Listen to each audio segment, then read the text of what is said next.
Hello friends, आप सभी का स्वागत है हमारे यूट्यूब चैनल एग्ज़ाम आरंभ में। आज की इस क्लास में हम भारतीय संविधान के एक बहुत ही इम्पोर्टेंट टॉपिक संविधान की प्रस्तावना पढ़ेंगे। तो चलिए स्टार्ट करते हैं। संविधान की प्रस्तावना। सर्वप्रथम अमेरिकी संविधान में प्रस्तावना को सम्मिलित किया गया।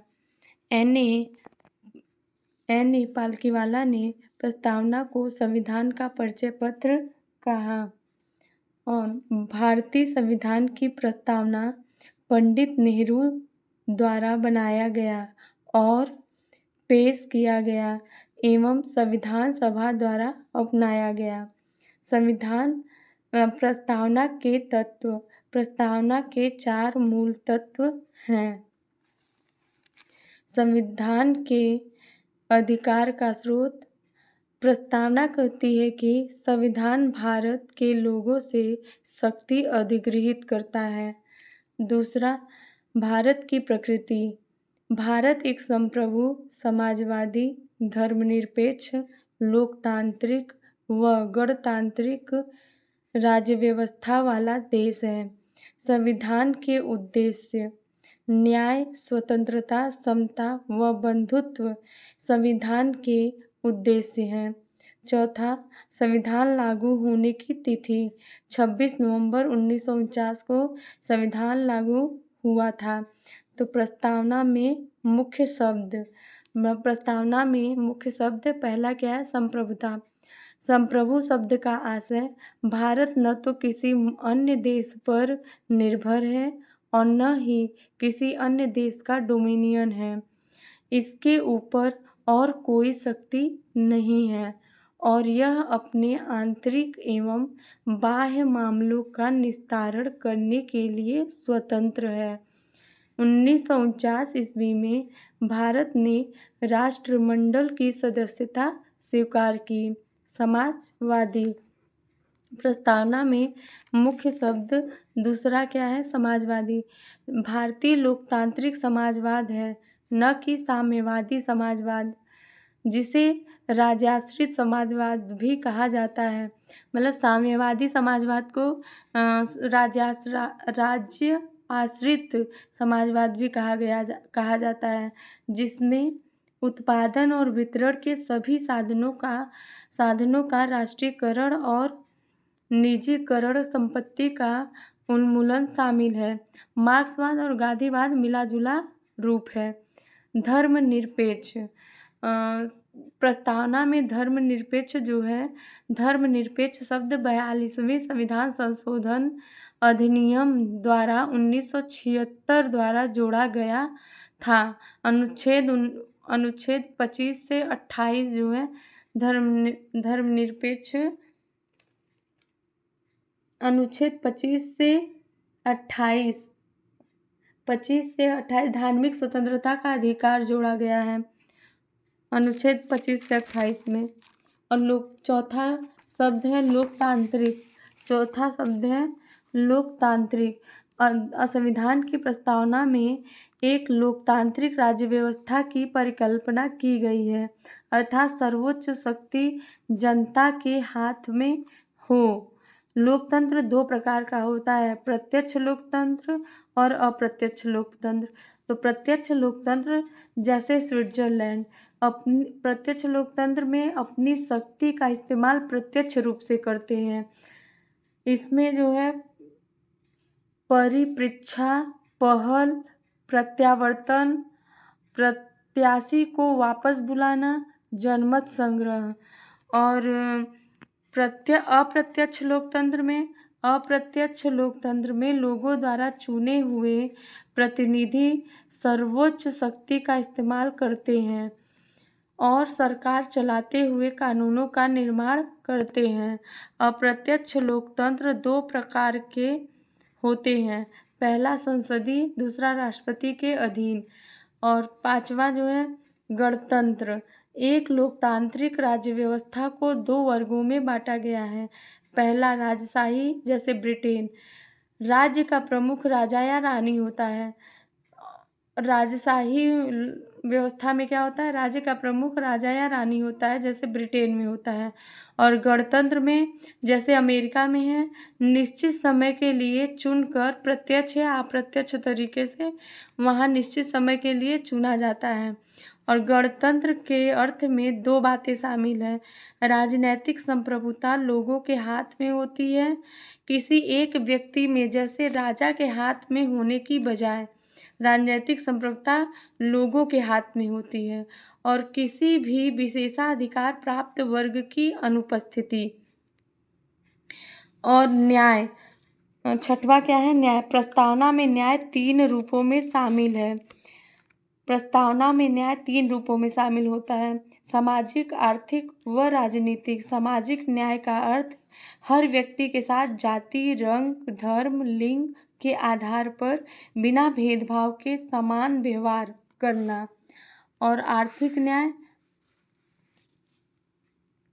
आर्थिक न्याय का अर्थ आर्थिक कारणों के आधार पर भेदभाव किया जाएगा। भेदभाव, आर्थिक कारणों के आधार पर भेदभाव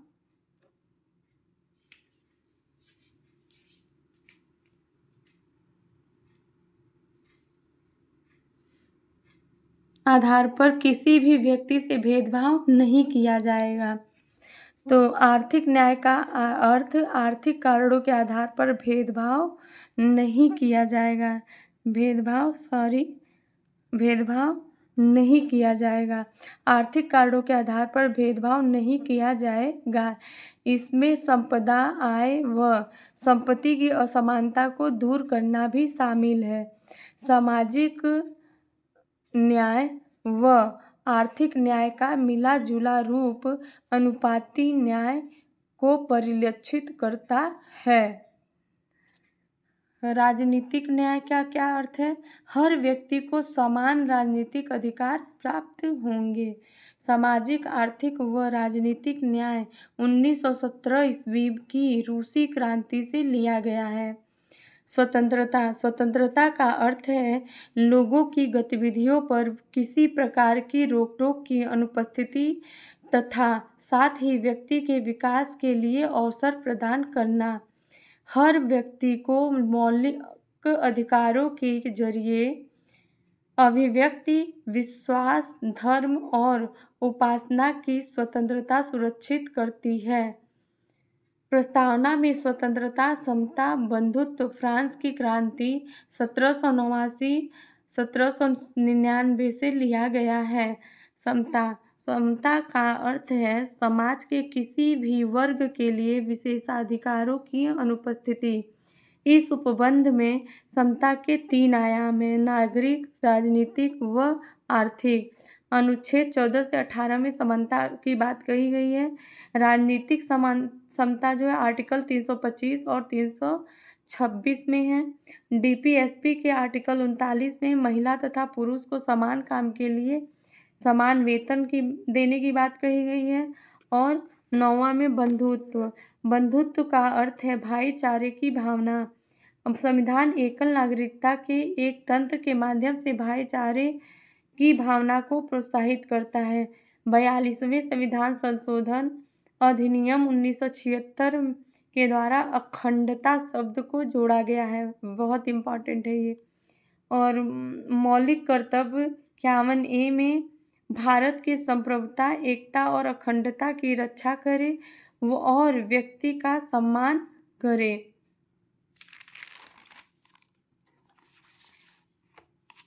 और प्रस्तावना का महत्व क्या है, इसमें संविधान सभा की महान और आदर्श सोच उल्लिखित है। संविधान निर्माण में महत्वपूर्ण भूमिका निभाने वाले संविधान सभा के अध्यक्ष सर अल्लादी कृष्ण स्वामी अय्यर के शब्दों में, संविधान की प्रस्तावना हमारे दीर्घकालिक सपनों का विचार है। के.एम. मुंशी के अनुसार प्रस्तावना हमारी लोकतांत्रिक गणराज्य का भविष्य फल है। पंडित ठाकुर दास भार्गव के अनुसार प्रस्तावना संविधान का सबसे सम्मानित भाग है। यह संविधान की आत्मा है, यह संविधान की कुंजी है, यह संविधान की आभूषण है। अर्नेस्ट बारकर संविधान की प्रस्तावना लिखने वालों को राजनीतिक बुद्धिजीवी कहकर अपना सम्मान देते हैं। वह प्रस्तावना को संविधान का कुंजी नोट कहते हैं। अर्नेस्ट बारकर की बुक है principles of social and political theory 1951। शुरुआत में प्रस्तावना का उल्लेख इसी बुक में इन्होंने इस बुक के शुरुआत में प्रस्तावना का उल्लेख किया है। और भारत के पूर्व न्यायाधीश एम हिदायतुल्लाह के अनुसार प्रस्तावना अमेरिका की स्वतंत्रता की घोषणा के समान है, लेकिन यह एक घोषणा से भी ज़्यादा है। यह हमारे संविधान की आत्मा है, जिससे हमारे राजनीतिक समाज के तौर तरीकों को दर्शाया गया है। संविधान के एक भाग के रूप में प्रस्तावना बेरूबारी संघ मामला 1960 ईस्वी में इसमें कहा गया कि प्रस्तावना संविधान का भाग नहीं है, लेकिन केशवानंद भारती मामला 1973 ईस्वी में कहा गया कि प्रस्तावना संविधान का भाग है। फिर LIC ऑफ इंडिया 1995 ईस्वी में कहा गया कि प्रस्तावना आंतरिक हिस्सा है। और फिर इसमें दो तथ्य उल्लेखनीय है। क्या? प्रस्तावना न तो विधायिका की शक्ति का स्रोत है और न ही उसकी शक्तियों पर प्रतिबंध लगाने वाला। यह गैर न्यायिक है, अर्थात इसकी व्यवस्थाओं को न्यायालय में चुनौती नहीं दी जा सकती है। प्रस्तावना में संशोधन की संभावना केशवानंद भारती मामला में कहा गया कि संशोधन नहीं हो सकता, और बेरूबारी संघ 1960 ईस्वी में कहा गया कि प्रस्तावना में संशोधन किया जा सकता है। अब तक केवल एक बार संशोधित किया गया 42वां संशोधन 1976 द्वारा 3 नए शब्द जोड़ा गया: समाजवादी, धर्मनिरपेक्ष एवं अखंडता। तो फ्रेंड्स, आज हमने भारतीय संविधान की प्रस्तावना चैप्टर को पढ़ा। उम्मीद है कि आपको अच्छा लगा हो। अगर वीडियो पसंद आया हो और इससे कुछ सीखने को मिला हो तो वीडियो को लाइक करें और अपने दोस्तों के साथ शेयर करें, और चैनल एग्ज़ाम आरंभ को सब्सक्राइब करना न भूलें। नीचे कमेंट करके बताइएगा कि आप अगली क्लास में संविधान का कौन सा टॉपिक पढ़ना चाहते हैं। मिलते हैं अगली वीडियो में और महत्वपूर्ण विषय के साथ। Thank you.